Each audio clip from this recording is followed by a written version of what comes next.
O tema dessa mensagem é sonhos restaurados. Sonhos restaurados. Louvado seja o nome do Senhor. Eu quero mencionar aqui, antes de começar a mensagem, algo que é importante. Deixa eu só tirar o som do meu celular aqui, do meu computador, para não atrapalhar.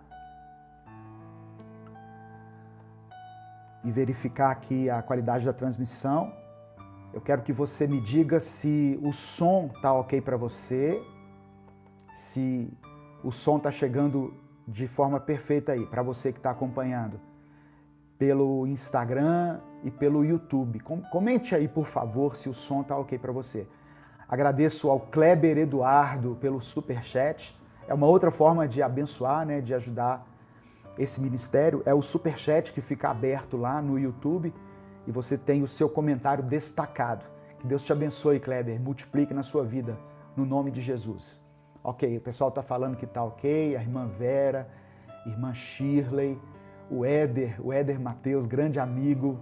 Deus abençoe você, Éder, sua família. Amamos vocês de coração, saudades de todos vocês. E em breve vamos fazer aquele churrasco, né, prometido. Vamos juntar aí as duas famílias e vamos comer aquele churrasco, no nome de Jesus. Ronaldo Paixão, Ronaldo está ali também, meu primo abençoado, meu intercessor. Deus te abençoe, Ronaldo. Um abraço para você, para a Érica e para as crianças aí. Irmãos, eu quero compartilhar uma palavra com você. Hoje é dia 16 de janeiro. Talvez você assista essa mensagem em outra ocasião, em outro momento, porque ela fica gravada no YouTube, no Instagram. Mas hoje eu estou transmitindo no dia 16 de janeiro. E hoje é o dia do nascimento de um homem chamado Martin Luther King. Se ele estivesse vivo, ele hoje estaria completando 93 anos de idade.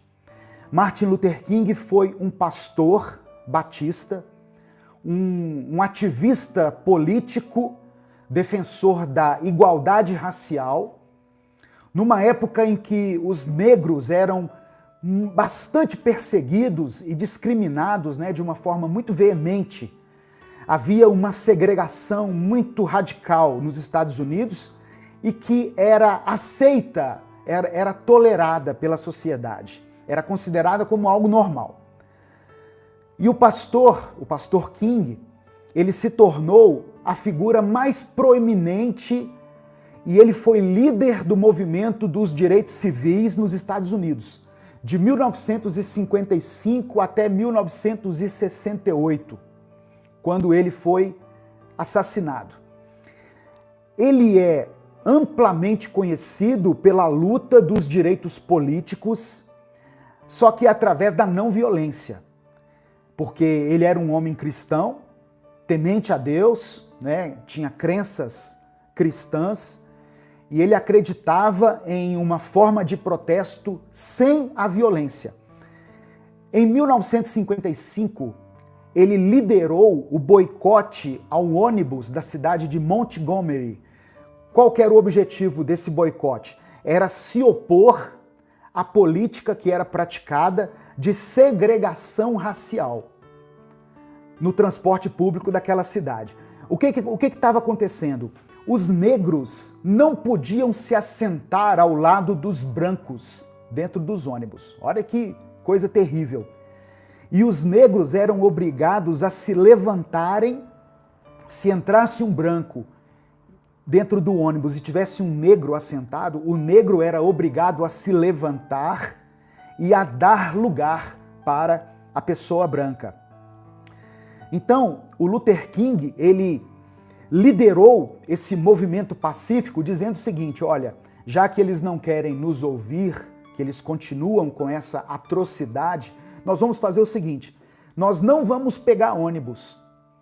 Os negros passaram a não andar de ônibus. Eles iam a pé ou eles se locomoviam de bicicleta. Só que isso fez com que houvesse um grande déficit no sistema de transporte local. As empresas de transporte passaram a lucrar muito menos. E isso teve uma repercussão tão grande que levou a Suprema Corte dos Estados Unidos a declarar que a segregação que acontecia no ônibus era inconstitucional.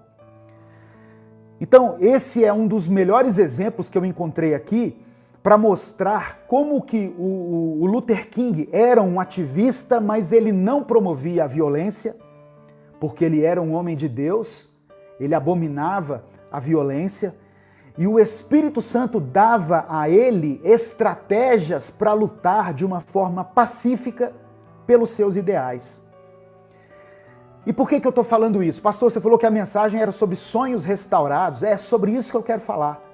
Porque em agosto de 1963, o pastor Martin Luther King fez o seu mais famoso discurso, que é intitulado Eu Tenho um Sonho, I Have a Dream. E o sonho de Martin Luther King, compartilhado nesse discurso, que deve estar registrado aí, se você procurar no YouTube, no Google, você vai ver esse registro desse discurso dele, deve ter uns 17 minutos. O sonho dele era fundamentado na liberdade e na igualdade.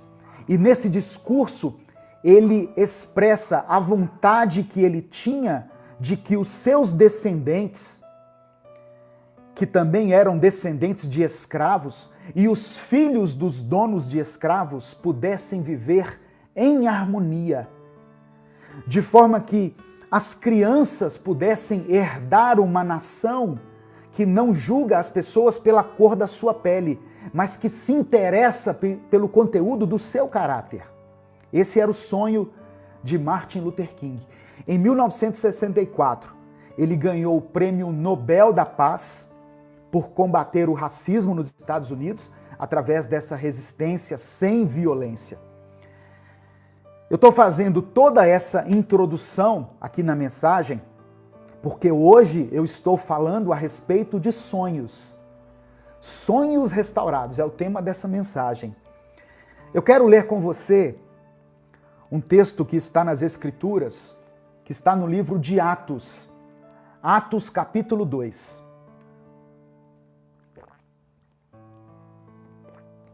Eu quero ler primeiramente do versículo 1 ao versículo 4. Atos capítulo 2, do verso 1 ao verso 4. Diz assim a palavra do Senhor.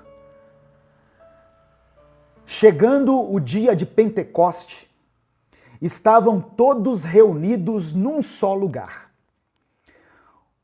Os discípulos de Jesus, os apóstolos, eles se reuniram num salão que ficava no andar de cima de uma casa, um lugar muito amplo. Eu estive lá nesse lugar quando eu fui em Israel, é um lugar muito grande, cabe muitas pessoas, e eles estavam reunidos ali nesse lugar.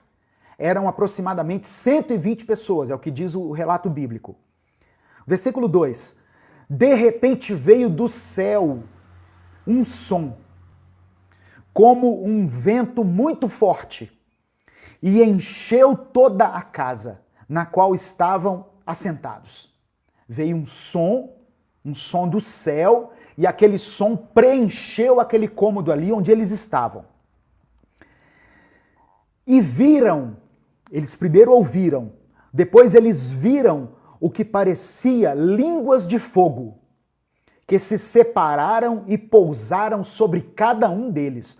Olha que visão tremenda, olha que experiência maravilhosa, irmãos. Eles estavam ali reunidos e, de repente, um som como se fosse de um vento impetuoso invade o lugar, e agora eles viram línguas como se fossem línguas de fogo, se separaram e pousaram sobre cada um deles.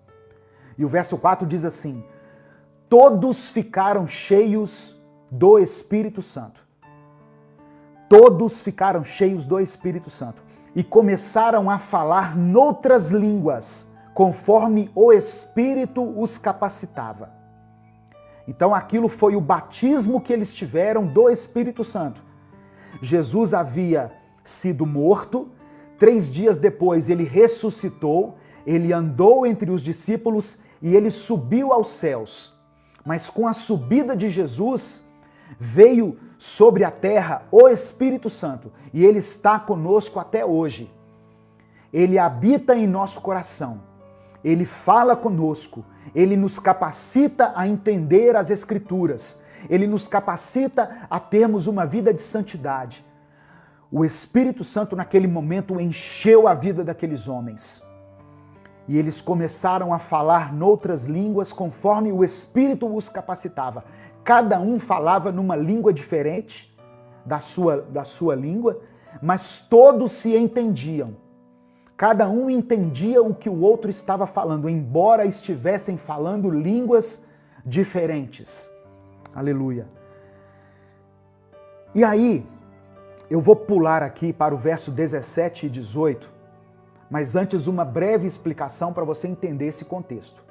Algumas pessoas, quando viram aquilo, aquela manifestação, quando viram aquelas pessoas falando, cada um em uma língua diferente, disseram assim: esses homens aí estão bêbado, esses caras tomaram foi uma e estão tudo chapado. Eles falaram isso. Mas aí a palavra do Senhor diz que Pedro se levantou junto com os 11 apóstolos e começou a explicar o que estava acontecendo. E no verso 17 e 18, Pedro disse assim: olha, isso está só cumprindo a palavra que já havia sido profetizada por Joel.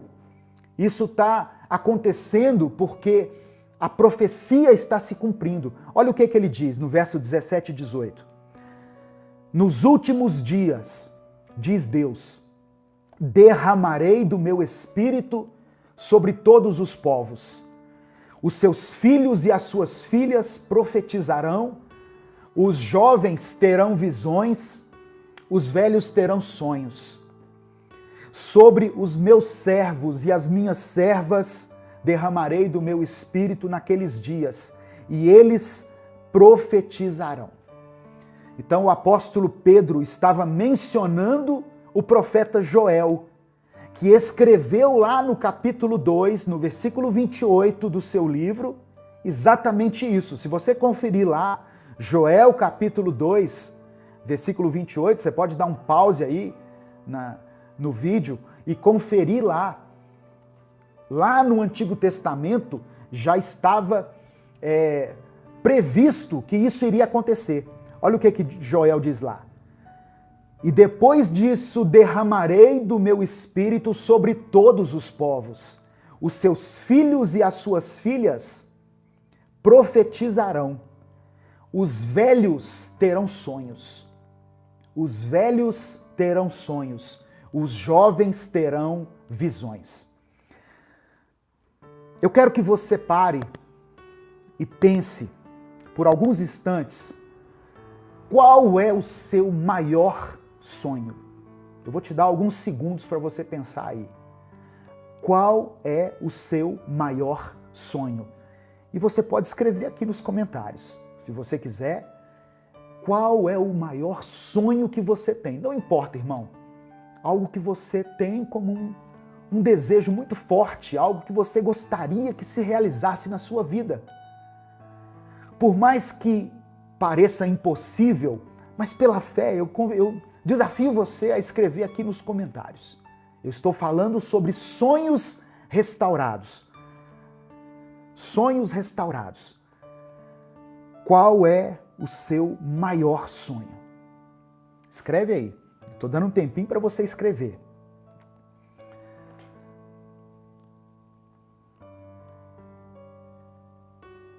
Algumas pessoas vão ler depois os seus sonhos e muitos serão motivados e inspirados também a correr atrás dos seus sonhos. Eu quero que você saiba que nós servimos a um Deus que restaura sonhos. Talvez nesses últimos anos, por causa da crise mundial, da pandemia, por causa das sequelas que nós tivemos, tanto as sequelas físicas como as sequelas emocionais, as sequelas financeiras, muitas pessoas deixaram de sonhar. Muitas pessoas passaram a enxergar os seus sonhos distantes demais. Elas simplesmente desacreditaram. Mas hoje, através dessa palavra, o Senhor quer trazer de volta à sua mente o seu sonho. Deus quer tirar da gaveta aquele sonho, aquele desejo, aquela vontade que você tinha. Ele quer trazer à tona novamente e quer te dar ferramentas para que você consiga vencer as etapas que estão aí diante da sua vida, passar pelos processos que Deus conduzir você através do Espírito Santo e permitir, pela vontade dele, que você alcance os sonhos que você tem buscado, aquilo que você tem sonhado.